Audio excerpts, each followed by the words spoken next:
A young boy from Jaipur, Dr. Roman Saini, has achieved 18th rank and made it to the IAS Exam 2013 in his very first attempt. A doctor by profession, he is working as a junior resident doctor in the All India Institute of Medical Science, Delhi. His father is an engineer and mother is a homemaker. He is very fond of playing guitar and also has a certificate in the same. He was inspired to become a civil servant by the real rural conditions he saw during his rural posting in the village in Balabghar near Delhi. How do you feel after getting success in IAS Exam 2013? I feel elated, I feel very happy. Never expected this kind of a rank. I thought I'll come somewhere in top 100, but getting into top 20 in the most difficult exam on this planet, plus on the very first attempt, I feel blessed. Whom would you like to thank for your success in IAS Exam? Obviously, one's parents are the source of one's motivation.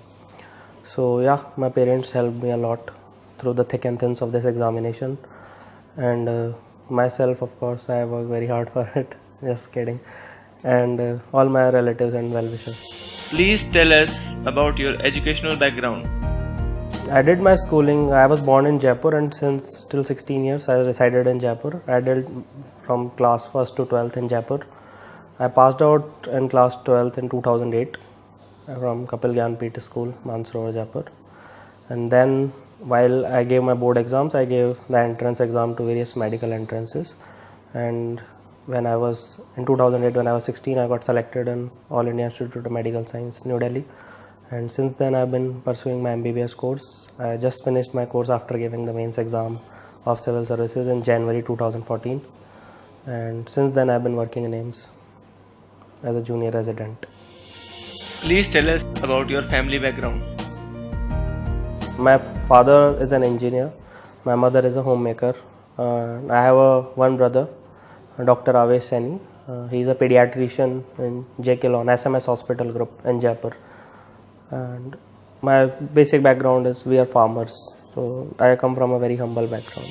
What is your aim in life and how would you work in that direction? When I got into MBBS, I really thought that I could have made a lot of a difference to those people who are helpless and they can't help themselves. But when I went to village postings, I realized that there is a dearth of basic amenities like sanitation, drinking water, basic medications, diagnostic facilities were not available to the doctors. So being a doctor, I thought like I could cure one-on-one basis to the patients I cater to. But being a civil servant, I could hit at the core. We can nip the problems in the bud so that they do not arise in the first place. And as often we have been told that prevention is better than cure. So I stick with that. Who is your role model? There is no particular role model in my life. I try to learn from as many people as I can, whenever I can, wherever I can, however I can.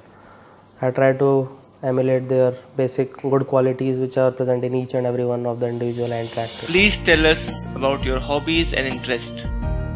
I play guitar a lot. I have been playing guitar since past 5 years, and I have a professional degree by Trinity College London in guitar playing. So whenever I am feeling low or stressed or depressed, I turn to my guitar and it gives me comfort and solace. When did you choose to become a civil servant and why? In my 5th semester, as I have already spoken, and in 6th semester we are posted in our village posting. It's a village 40 kilometers from here where we are sitting right now in Balabghar, Haryana. So there I have found out that the various basic amenities like diagnostic facilities, x-rays, medications are not available all the time. On top of that, the basic awareness level among the rural populace is on the lower side. So I tried to become a civil servant to cater to that particular need of the changing in the grassroots level. How much time one should give for the preparation of IAS exam? When did you start for the preparation of IAS exam? See, the syllabus is too vast there is no magic wand that you can just rotate and you can get selected in 6 months or something. But I think 1.5 years is ample amount of time if one studies through dedication and hard work and sole focus of clearing the exam. If you jump around from one job to another, don't do it don't think that you will clear it in 6 months or something. It will take at least 1.5 years of dedicated preparation. Do you think examination is more analysis oriented now rather than fact oriented? Yeah, that's true. Civil service examination, since I was a kid, it has been conducted long before that. For past few years, I have seen the trend that there is a particular change in the examination. Earlier, they used to ask facts a lot. So now the trend is being shifted from facts to analysis, because internet is panacea of all the facts. There are a lot of facts which are available on internet. So any guy can mug up those facts. So UPSC is more oriented towards the analysis and particularly elucidating the critical analysis part of any particular question. What is your opinion on that particular topic? So that's a good change and I appreciate it. Is joining coaching institute indispensable for clearing the IAS exam? No, it's a big lie and a myth. Most of the people, they do not join coaching, yet you can find their name in the list. Most of the people cannot join coaching due to distance and money issues. So I run an online channel also. There are many websites like jagranjosh.com. I run an online channel at unacademy.com. So you can refer to these channels. You can go to internet. Even in rural areas now there is a good internet penetration. At least 80 to 85% of the people own mobile phones now in India. So you can easily connect through these websites and you can always ask any question on my Facebook page to me. So yeah, coaching is becoming less and less important as the time passes by. Did you use internet? How helpful was it? Now internet use is indispensable. You cannot just do away with it. Even if you are from a rural, very poor background, you have to go to a cyber cafe, spend 10 to 15 rupees for an hour, download the material in your pen drive. Like let's say if you have any query, you can message people like me who have already cleared the examinations. I can be contacted at facebook.com/romansaini.official, and we have a channel on Academy. So yeah, internet plays a big role. 90% of the material I read is on internet. So even your website is there. Like if you want to read the Hindu newspaper, nobody goes to, you can just read tomorrow's news a day before, and you can just focus on the specific areas by searching in the net, which is not possible with a traditional newspaper. Which resource is most relevant to update the day-to-day knowledge as well as background of events, and how? As I already told you, internet is the best thing for that, especially considering the site as Wikipedia. We also come up with 3 videos every day, so you can check that out. Plus Jagran Josh is always there for the latest developments. So yeah, the bookish knowledge part it can be supplemented by internet knowledge, because books are usually outdated with the latest information and the changes are happening at a very rapid pace.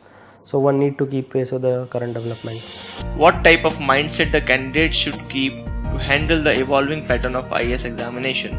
The UPSC is trying to incorporate those students now who can go away from the traditional kind of a study. They can analyze in their mind. They have a rational, logical and ethical thought process. So person should always be a learner while he is a candidate.